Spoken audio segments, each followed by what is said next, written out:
सभी लोग इस भीषण गर्मी में, यहाँ आज वीरांगना दल का जो शिविर है उसमें आप सब लोग यहाँ पर आए हैं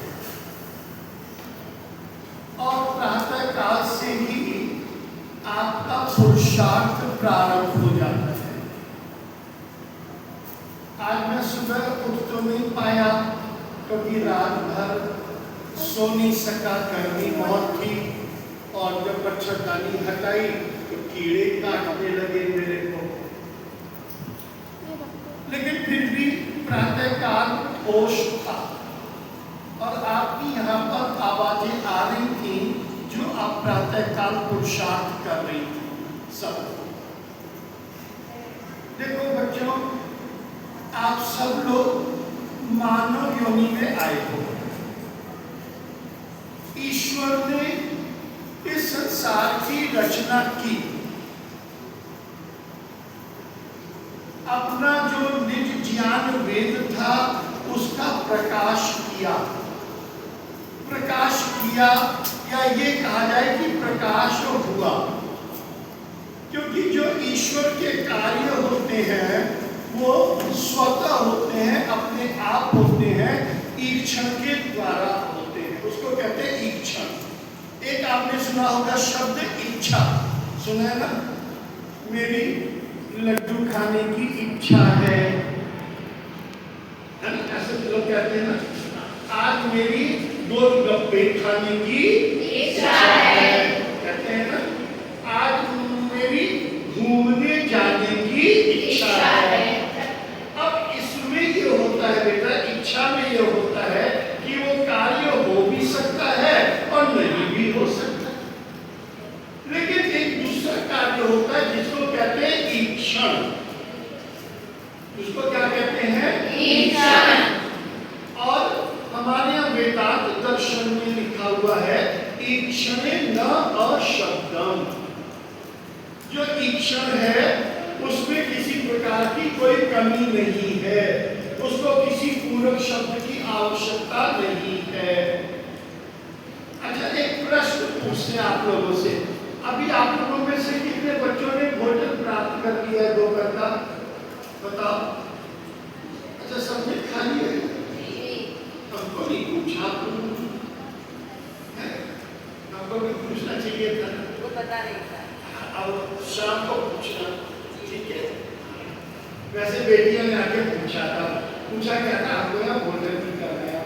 हम तो थोड़ा सा बीच बीच में हास्य करते हैं, क्योंकि मैं बेटा 45 वर्ष तक शिक्षा के क्षेत्र में रहा हूँ और मैं बच्चों को ना बहुत से, आपने देखा होगा जो अध्यापक होते हैं, अध्यापिकाएं होती हैं, आचार्य होती हैं, आचार्य होते हैं, वो बहुत मुंह बना के पढ़ाते हैं, तो गुस्से में जैसे लगता है वो अभी खा जाएंगे बच्चों को।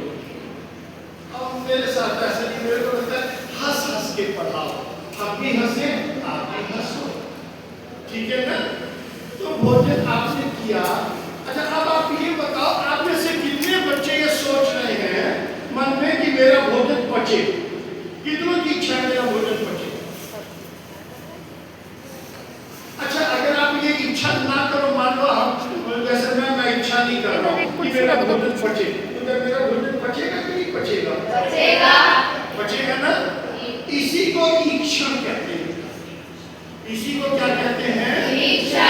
ईक्षण में ईक्षण, इच्छा नहीं, इच्छा तो हो या ना हो, ठीक है? जैसे मैंने इच्छा की गहरी श्वास में, लेकिन लेना है, हम अपनी श्वास को, आपको प्राणायाम करते हो ना, तो उसमें हम श्वास को अधिक देर तक रोक करके रखें।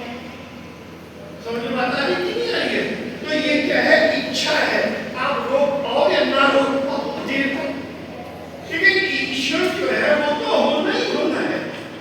जैसे भोजन तो पचना ही पचना है, आप चाहे चाहो और आप चाहे ना चाहो। ठीक बात कहने बेटा, कोई कठिन बात बोले ना आप हाथ खड़ा करना, ठीक? क्योंकि हम लोग ऐसी आपस में बातें करना चाहते हैं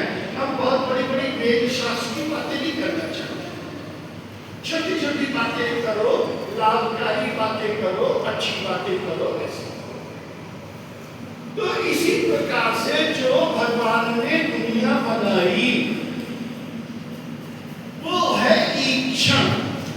वो क्या है? ईक्षण। वो चाहे या ना चाहे, वो इच्छा करे या ना करे, दुनिया बनेगी ही बनेगी उस ईश्वर के द्वारा। और जब ये दुनिया बनी है तो इसके कुछ नियम मर्यादाएं होंगी ना, अनुशासन होगा ना, होगा कि नहीं होगा? तो वो उसके लिए कुछ ज्ञान वर्धन के लिए कि कैसे क्या करना है, कैसे संसार है, कैसे क्या है, इसके लिए कुछ आपको ज्ञान मिलना चाहिए ना। उसी ज्ञान को, उसी विद्या को वेद कहते हैं। उसी ज्ञान को, उसी विद्या को क्या कहते हैं बेटा? वेद कहते हैं। याद, ठीक है कि नहीं? वेद कहते हैं।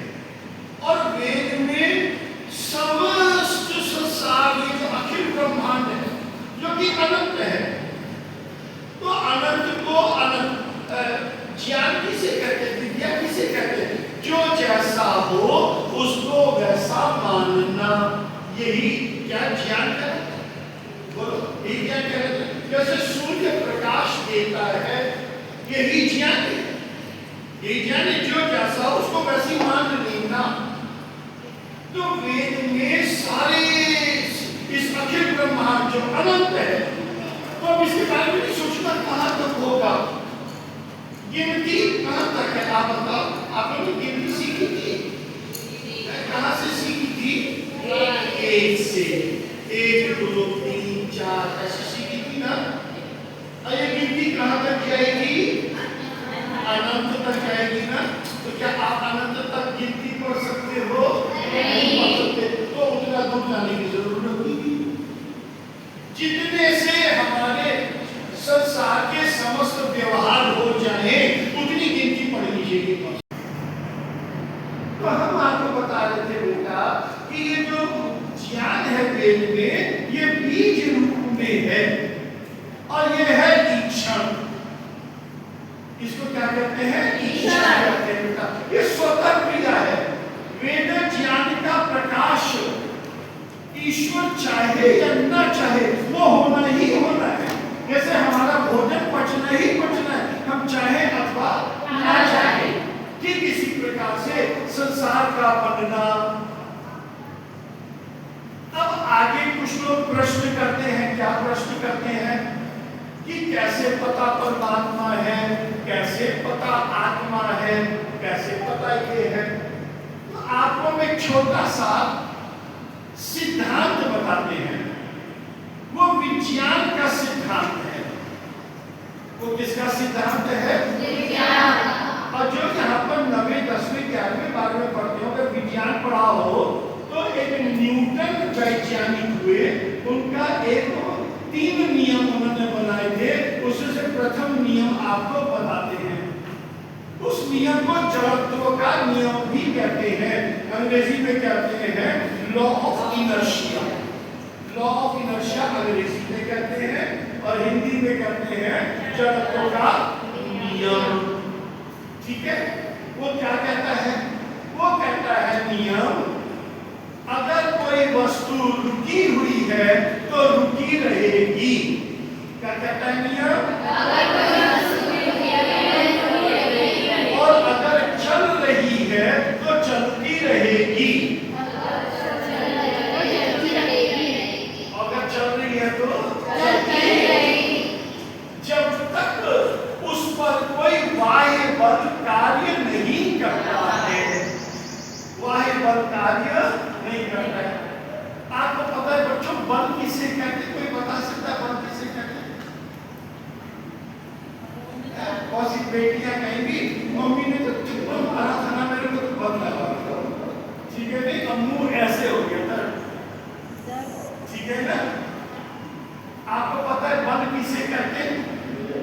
बल वह कारक है, वह फैक्टर है जो लगाने पर, जिस वस्तु पर लगाया जाए उसकी वर्तमान परिवर्तन करता है या परिवर्तन करने का प्रयास करता है? परिवर्तन करता है या परिवर्तन करने का प्रयास करता है? जैसे मैं कहूँ गार्गी कन्या गुरुकुल लखनऊ से बहुत दूर है, चलो धक्का लगा के लखनऊ के पास ले चलते, आना जाना आसान होगा। तो हम इसको धक्का दें तो क्या ये गुरुकुल लखनऊ पहुंचेगा? नहीं। बताओ, नहीं पहुंचेगा ना। तो जो बल होता है वो या तो परिवर्तन लाता है या लाने का प्रयास करता है। तो अब देखो बेटा, जिस पर बल लग रहा है वो अलग हुआ। तो जैसे मैं इस माइक पे बल लगा रहा हूँ, अभी एक बच्ची आई थी, वो माइक ऐसे बल लगा के ठीक कर रही थी।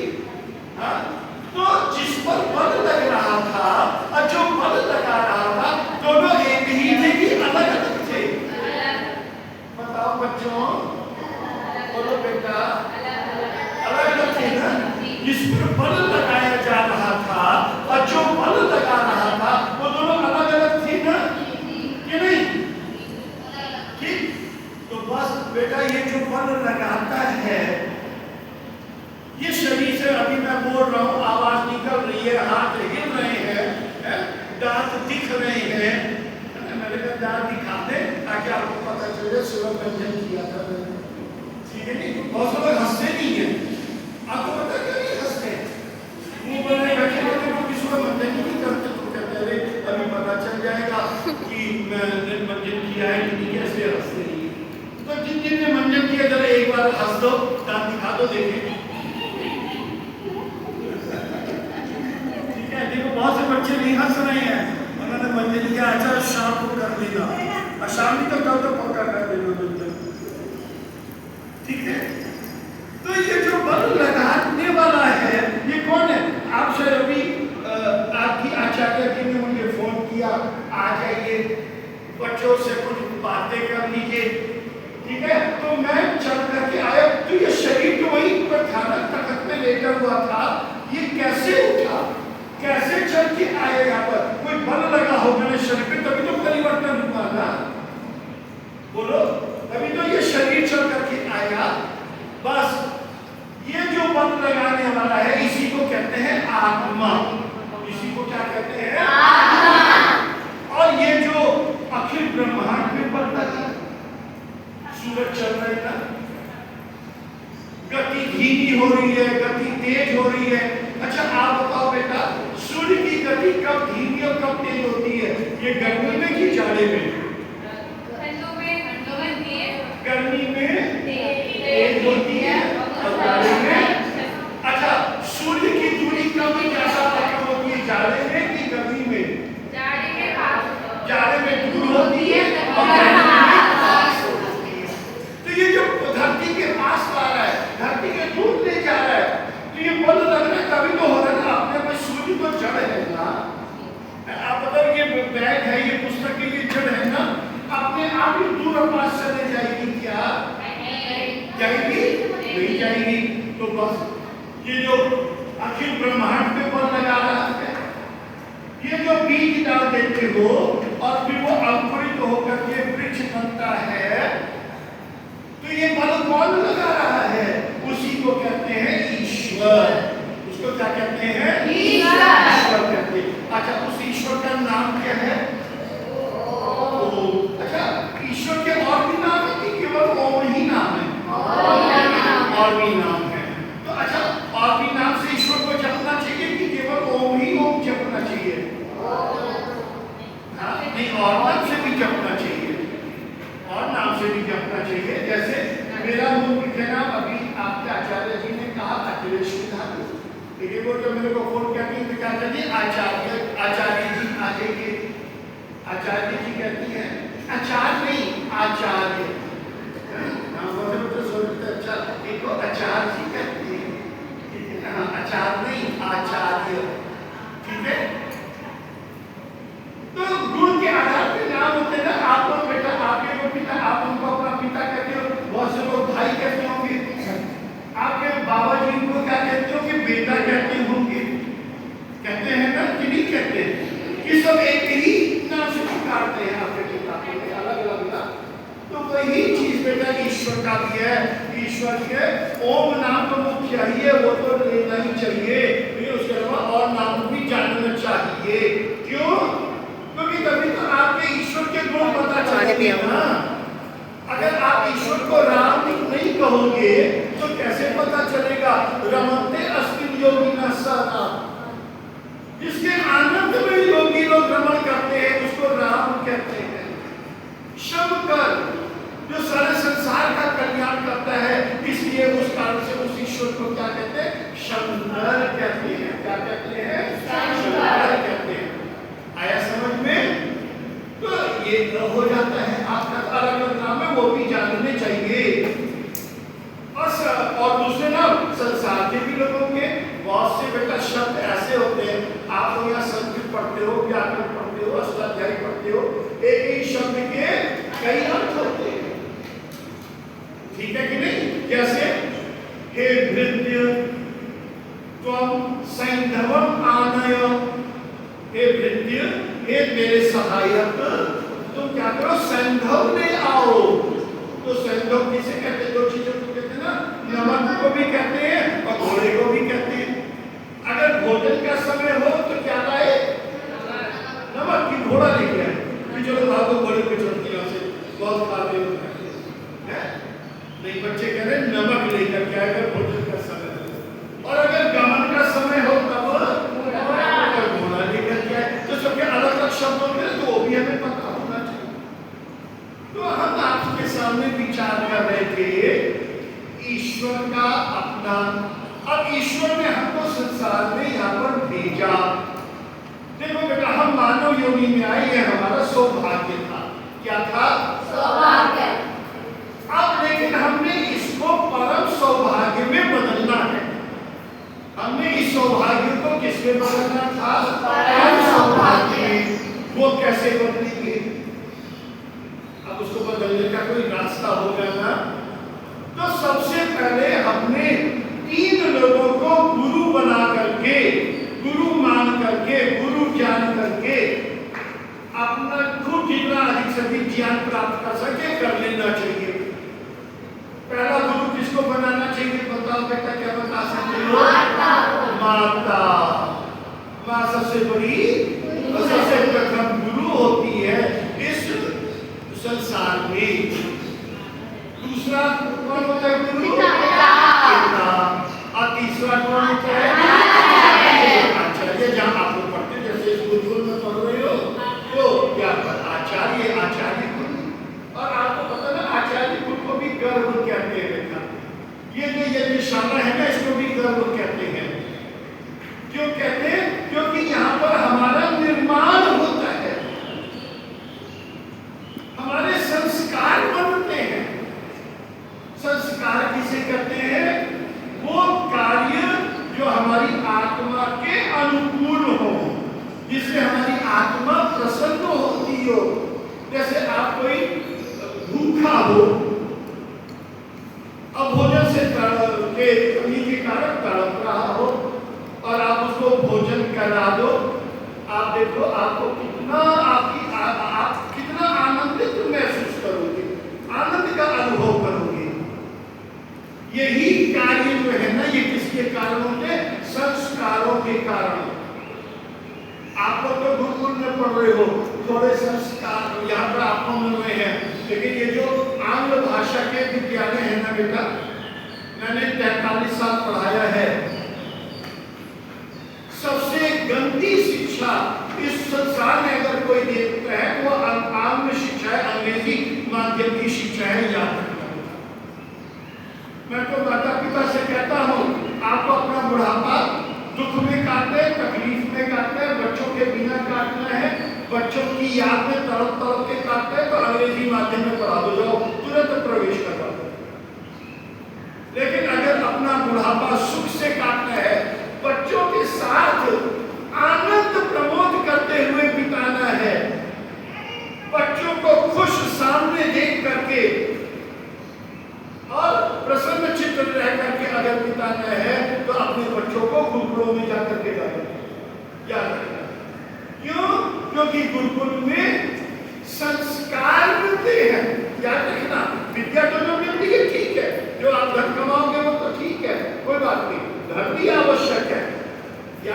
मिलेगा। लेकिन अगर संस्कार के बिना धन है तो वो बेकार है, या फिर उस धन का कोई महत्व नहीं। समझे बात आया कि नहीं आया? तो मैं आपको बोल रहा था बेटा कि इसको आपको परम सौभाग्य में बदलना है तो गुरु बनाओ। और जो सबसे बड़ा गुरु है, जो गुरुओं का गुरु है, वो कौन है? परमेश्वर। आप रोज पंच यज्ञ अवश्य किया करो। पहला यज्ञ कौन सा होता है? ब्रह्म यज्ञ। ब्रह्म यज्ञ के कितने भाग होते हैं बेटा? दो। एक स्वाध्याय और दूसरा संध्या। ठीक है ना? आज सुबह को जाते हो ना, फिर अष्टाध्याय के सूत्र याद करते हो ना, आई को उसके पीछे के शब्द अनुशासन, आई को रीड लिखे को आई अवधाय वाले ये सब पढ़ते हो ना कि नहीं पढ़ते? हाँ, तो बिल्कुल पढ़ते हैं और पढ़ना चाहिए भी। ठीक है? तो प्रातःकाल उठ करके स्वाध्याय किया करो और संध्या किया करो, भगवान का ध्यान किया। दूसरा है अग्निहोत्र, देव यज्ञ जिसे कहते हैं। इससे समस्त संसार का कल्याण होता है। और जो संसार में लाभ होता है, एक लाभ और भी बड़ा भारी होता है। आपको पता है वो क्या लाभ है? वो लाभ होता है हम दो नहीं जाओ एक साथ। आपके कई मिसाल पुत्र पढ़ते हो तो बार बार बोलते हो ना, ईदम नमः, लेकिन मेरा कुछ भी नहीं है, ये मेरा नहीं है। याद रखना, ये संसार मेरे लिए है, मेरा नहीं है। ये माइक मेरे लिए है, मेरा नहीं है। ये कूलर मेरे लिए है, मेरा नहीं है। ये वृक्ष मेरे लिए है, मेरा नहीं है। ये जल मेरे लिए है, मेरा नहीं है। ये यज्ञ सिखाता है, जिससे आज संसार में ये भी लोग क्या जान रहे हैं, इसके अंतर को नहीं समझ रहे हैं। मेरा है और मेरे लिए है, इसमें अंतर नहीं है। संसार की जितनी चीजें हैं वो सब हमारे लिए है, हमारी कोई भी नहीं है। हमारा सिर्फ और सिर्फ एक है और वो है परमपिता परमेश्वर। बस वही हमारा था, हमारा है और हमारा रहेगा हमेशा। वो कभी साथ नहीं छोड़ता। ठीक है ना? अगर बच्चे माँ बाप को भूल जाए, लेकिन मैंने अपने जीवन में किसी माँ बाप को, बच्चों को भूलते हुए नहीं देखा। माँ बाप को तड़पते हुए तो देखा है बच्चों की याद में, ठीक है, लेकिन बच्चों को भूलते हुए नहीं देखा। लेकिन बच्चे माँ बाप को भूल जाते हैं। इतने कमाई में, इतने इधर में इतने मगन हो गए हैं कि माँ को क्या। ठीक है ना? अब तीसरा क्या है बेटा? बलि वैश्य। वो क्या होता है? जो हमारे पशु पक्षी आदि हैं, ये सब चीजें, इनका हमने ध्यान रखना, इनको हर प्रकार से तृप्त रखना। और चौथा क्या है? पितृयज्ञ। पितृयज्ञ में क्या होता है? जो आपके पितर हैं, जो आपके कौन है? पितर है। आपको पता है पितर किसे कहते हैं? नहीं, जो 5 काम करें उनको पितर कहते हैं। याद रखिए बेटा, जो 5 कार्य करें उनको पितर कहते हैं। पहला कार्य जो जन्म दे उसको पितर कहते हैं। जो जन्म दे उसे पितर कहते हैं। जो ज्ञान दे उसको पितर कहते हैं। जो रक्षा करे उसको पितर कहते हैं। समझ रहे हो ना? जो आशीर्वाद दे उसको पितर कहते हैं और जो भोजन दे उसको पितर कहते हैं। याद रखना, फिर से दोहरा देते हैं। जो जन्म दे, जो ज्ञान दे, जो रक्षा करे, जो आशीर्वाद दे और जो भोजन दे, ये जो 5 कर्म करने वाले हैं इनको कहते हैं पितर। क्या कहते हैं? पितर। और इनको अपने व्यवहार से, आचरण से इनको, इनकी पूजा किया करो, अर्थात इनको तृप्त रखा करो। पूजा करने का मतलब है इनका सत्कार करो, आदर करो, ठीक है, इनका तर्पण करो। आजकल तो तर्पण का मतलब क्या होता है बेटा? एक लुटिया पानी लो, गिलास पानी लो, कहीं गिरा दो, अभी कहते हैं कि ये तर्पण कर रहे। क्या कर रहे हो? तर्पण कर रहे हैं। अरे तर्पण होता है जल आदि से, व्यवहार से तृप्त रखना। अपने माता पिता को, बड़ों को, अपने पितर को तृप्त रखा करो अपने व्यवहार से, अपने आचरण से। अगर आपके माता जी या दादी जी या नानी जी अगर आपसे कहे बेटिया पानी पिला दो, तो खुश होकर के, उछल करके, प्रसन्नता पूर्वक अपना सौभाग्य समझते हुए एक गिलास जल लेकर के आदर पूर्वक उनको देना चाहिए और भगवान का धन्यवाद करना चाहिए। प्रभु आपने बड़ी कृपा की, मेरी नानी को मेरा नाम याद था। लेकिन जब ये कब होगा, जब आप गुरुकुलों में पढ़ोगे तब ऐसा बोलोगे। जो अंग्रेजी माध्यम से पढ़ते हो करते क्या कहते हैं, इनको तो मेरा ही नाम याद है, ये मेरी पीछे पड़े रहते हैं। अरे दादी तुम तो मेरी पीछे पड़ी रहती है। जो अंग्रेजी माध्यम से पढ़ते वो ये कहते हैं, और जो गुरुकुल में पढ़ते वो क्या कहते हैं, वो कहते हैं मेरा सौभाग्य, मेरा ही नाम लिया। भाई आपको सुअवसर किया, जैसे मैं कोई एक पानी पिला दूं तो आपको एक कर्म करने का सौभाग्य मिला ना, सुअवसर मिला ना, तब तो आप तो भाग्यवानी हुई ना तब। लेकिन समझने की बात है, अगर आप गुरुकुल में पढ़ोगे, वेद शास्त्र पढ़ोगे, तब तो आपको ये समझ में आएगा। अगर आप अंग्रेजी माध्यम से पढ़ोगे तो फिर तो ये वहां के बच्चे कैसी बातें करते हैं बेटा, मैं आपको बता भी नहीं सकता।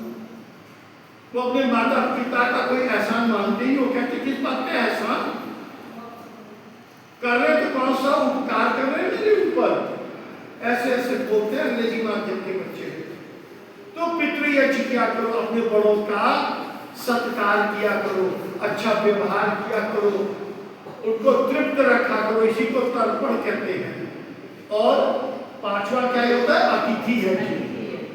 अतिथि किसे कहते हैं, जो परोपकारी, विद्वान, संसार के कल्याण की भावना से विचरण कर रहा हो और आपके दरवाजे आ जाए, तो उसको हर प्रकार से भोजन आदि से, व्यवहार से, अन्न से, जल से, वस्त्र से, धन से तृप्त करना चाहिए। इसको क्या कहते हैं, अतिथि यज्ञ। ठीक है ना? हाँ, वो जो जैसा हो उसके साथ यथायोग्य व्यवहार करना चाहिए। और जैसे कोई दुष्ट बदमाश आ जाए तो उसका अतिथि यज्ञ कैसे करना चाहिए, एक मोटा सोटा लेकर के दे देना, समस्त व्यवहार हो जाए। ये बच्ची ने मोबाइल लिए बैठी है क्या, ये बच्ची मोबाइल लिए बैठी हो, आप क्या कर रही हो बेटा? चलिए तो उसको छोड़ दो मेरे बच्चे। और वो देखो वो भी बच्ची आपके उसको झाँक रही होगी, जाके आप तो नहीं सुन रहे हो, वो तो कभी वाला विषय है, तो आप वैसा अच्छी बातें करो। तो हम आपको बता रहे थे कि ये जो समस्त ज्ञान वेद के अंदर है। अब आप कहेंगे ज्ञान तो अनंत है, तो इतने चार पुस्तक रूप में कैसे आ सकता है? तो आपने कभी बरगद के वृक्ष का बीज देखा है? कितना बड़ा होता है, पूरे इस गुरुकुल के बराबर होता है बरगद का बीज। हाँ, फिर कितना बड़ा होता है, 84 होता है ना। और भी आप देखो बीज कितने होते हैं, छोटे छोटे होते हैं ना, लेकिन उनका पौधा और उनका पेड़ कितना बड़ा होता है, वो तो उसी बीज में ही है ना। तो जो वेद में जो ज्ञान है वो बीज रूप में है, मूल रूप में है। इस गुड़िया रानी को जरा सी चढ़ा दो बेटा। कोई विशेष परीक्षा वगैरह है क्या आप लोगों की? कोई बच्चे फिर भी हैं, दो चार बच्चे नहीं सुन रहे थे, कोई बच्ची नहीं सुन रही है, हाँ? वो सोच रही होगी ना, आचार्य जी गंदे गंदे हैं, काले काले हैं, इनकी बात नहीं सुन रही है। अच्छे अच्छे होते, गोरे गोरे आचार्य जी होते तो उनकी बातें सुनते। ऐसी बात है क्या? तो हम पाउडर पोत के आ जाएंगे, ऐसी बात है? ठीक है, हाँ, तो हमारी बात को सुन। तो हम आपको बता रहे थे बेटा कि ये जो ज्ञान है वेद में, ये बीज रूप में है और ये है ईक्षण। इसको क्या कहते हैं, ईक्षण कहते हैं बेटा। ये स्वतः क्रिया है। वेद ज्ञान का प्रकाश ईश्वर चाहे चाहे या ना चाहे वो होना ही होना है। जैसे हमारा भोजन पचना ही पचना है, हम चाहे अथवा ना चाहे। ठीक इसी प्रकार से संसार का बनना। अब आगे कुछ लोग प्रश्न करते हैं, क्या प्रश्न करते हैं कि कैसे पता परमात्मा है, कैसे पता आत्मा है। किसी को तलवार चला लेते भी। हाँ बेटा, खूब अपने को बलशालिनी बनाओ बेटा, ठीक है। हाँ, ऐसा बनाओ कि अपनी ही रक्षा नहीं, अपने और लोगों की भी रक्षा कर सको, इतना अपने को बेटा मजबूत बनाओ। तो इसको क्या कहते हैं बेटा? आतिथी यज्ञ कहते हैं। समझ में बात आया? तो ये 5 यज्ञ जो अपने जीवन में करने का प्रयास करते हैं वो निश्चित रूप से जो है आगे बढ़ते रहते हैं। क्या समय हो रहा है? 3:30 बज रहा है। अच्छा आओ, तो बेटा चलते चलते एक हम भजन बोलेंगे, ठीक है? और आप सब लोग खूब मस्ती से झूमते हुए उस भजन में मेरा साथ देना, ठीक? वो भजन है ऋषिवर का, ऋषिवर देव दयानंद जी का भजन है। हम उनका भजन क्यों करने जा रहे हैं? इसलिए आज उनकी कृपा है, कभी तो बेटा गायत्री मंत्र पढ़ रहे थे। अगर ऋषिवर ना आते तो फिर आप बेटा आप तो छोड़ दो। ब्राह्मण को भी लोग कहते थे वो तो रावण चुरा ले गया वेद को, पातालोक में ले गया, अब तो वेद कहीं है ही नहीं। आया समझ में? और आपको रोक मात्र शक्ति को रोक दिया, और जो अशिक्षित थे, जो शिक्षा नहीं प्राप्त कर पाए थे, उनको रोक दिया कि ये आप वेद शास्त्र पढ़ोगे नहीं, अपना कभी पढ़ना नहीं था। तो ऋषिवर देव दयानंद जी महाराज ने आकर के बड़ा तप त्याग और पुरुषार्थ से ये त्याग किया और वेदों का प्रचार और प्रसार किया बेटा उन्होंने। इसलिए ऋषि का एक नाम है वेदा वाले, ठीक है? जैसे कोई आपसे कही किसी बात को वेदों वाला ऋषि, तो महर्षि दयानंद सरस्वती, ठीक? तो ये बेटा भजन है और इसमें ना 2-4 पंक्ति आएंगी ऐसे, जैसे ओ भारत माता जाया, तो अब बोलना जय हो, ठीक है? कि पढ़ मथुरा से आया, तो अब बोलना जय हो। कि ऐसा ब्रह्मज्ञानी, तो बोलना जय हो। कि जिसका कोई न सानी, जय हो। ऐसे आप बोलना, और बाकी भी दोहराना। एक बार हम बोलेंगे और एक बार आप सब लोग बोलिएगा, ठीक है? तो बढ़िया तैयार हो, मस्ती से अच्छे से झूमते हुए जरा हिलजुल लो, बढ़िया, ठीक है? हाँ, बैठे बैठे थोड़ा विश्राम कीजिए।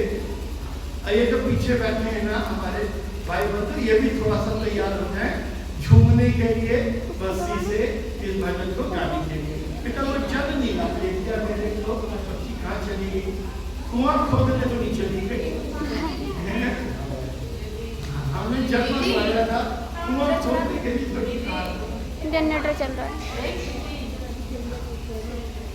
उस ऋषिवर का हम भजन करते हैं। तो अजी बड़ी निराली शान वेदा वाले की, अजी बड़ी निराली शान वेदा वाले की, अजी बड़ी निराली शान वेदा वाले की, अजी बड़ी निराली शान वेदा वाले की। हाँ महिमा करो बयान वेदा वाले की, हाँ महिमा करो बयान वेदा वाले की, हाँ महिमा करो बयान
पास आकर हो गए पानी पानी। शत्रुवृष के पास आकर हो गए पानी पानी। बेटा वाले की अधिकारी निराली शान, बेटा वाले की अधिकारी निराली शान, बेटा वाले की अधिकारी निराली शान, बेटा वाले की। एक पासे मेरा ऋषि प्यारा, एक पासे जग सारा। एक पासे मेरा ऋषि प्यारा, एक पासे जग सारा। वेद भाषा का काम जो किया कुल दुनिया से न्यारा। वेद भाषा का काम जो किया कुल दुनिया से न्यारा। बेटा वाले की अधिकारी निराली शान, बेटा वाले की अधिकारी निराली शान, बेटा वाले की अधिकारी निराली शान, बेटा वाले ना कोई असला ना कोई लश्कर ना घोड़े ना हाथी।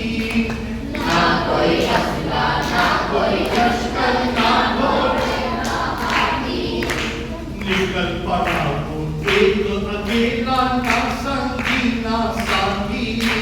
निकल पड़ा वो एक अकेला, ना संगी ना साथी। बेटा वाले की अधिकारी निराली शान, बेटा वाले की अधिकारी निराली शान, बेटा वाले की अधिकारी निराली शान, बेटा वाले सदके को विधवाले ऋषियाँ तेरे को बलिहारी।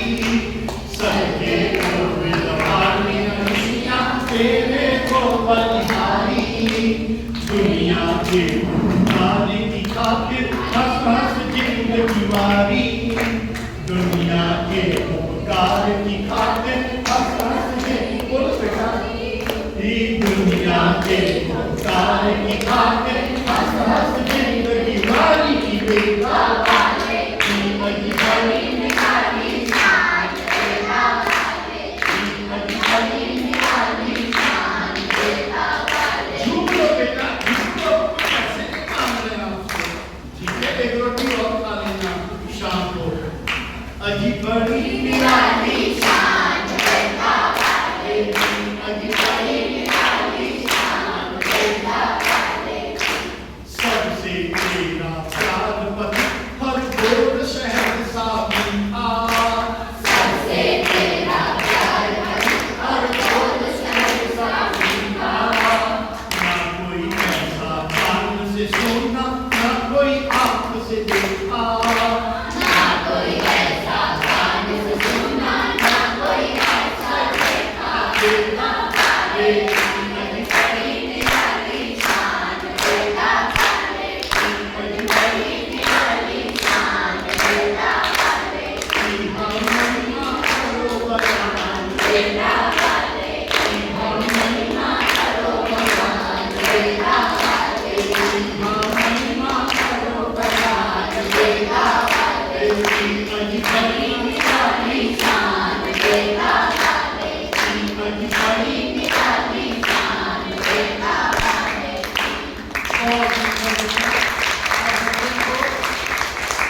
बहुत बहुत आशीर्वाद बेटा। ऐसी जीवन में बेटा पढ़ते रहना। और कभी कोई आपको आवश्यकता पड़े, कभी कोई दिक्कत आए तो ठीक है, हम आपके लगभग दादाजी के बराबर हैं। ठीक है ना? तो आप आचार्य जी से मेरा फोन नंबर और पता मांग के मेरे पास आ जाना। हम आप सबकी सहायता करेंगे। ठीक है ना? हाँ।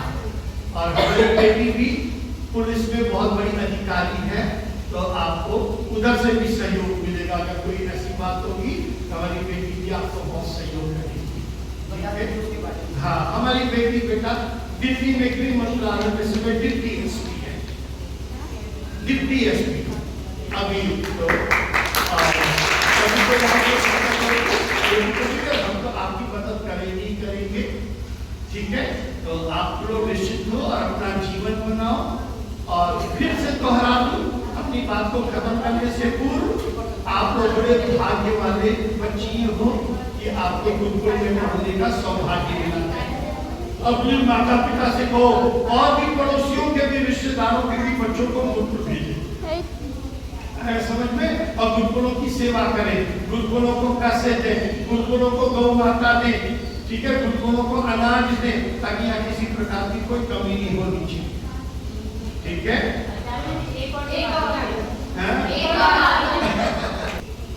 आरिबू के तुम हो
देवताओं का जीवन चरित्र पढ़ोगे ना, तो ऋषि दयानंद जी महाराज के निकट भी आपको कोई नहीं मिलेगा, ये याद है।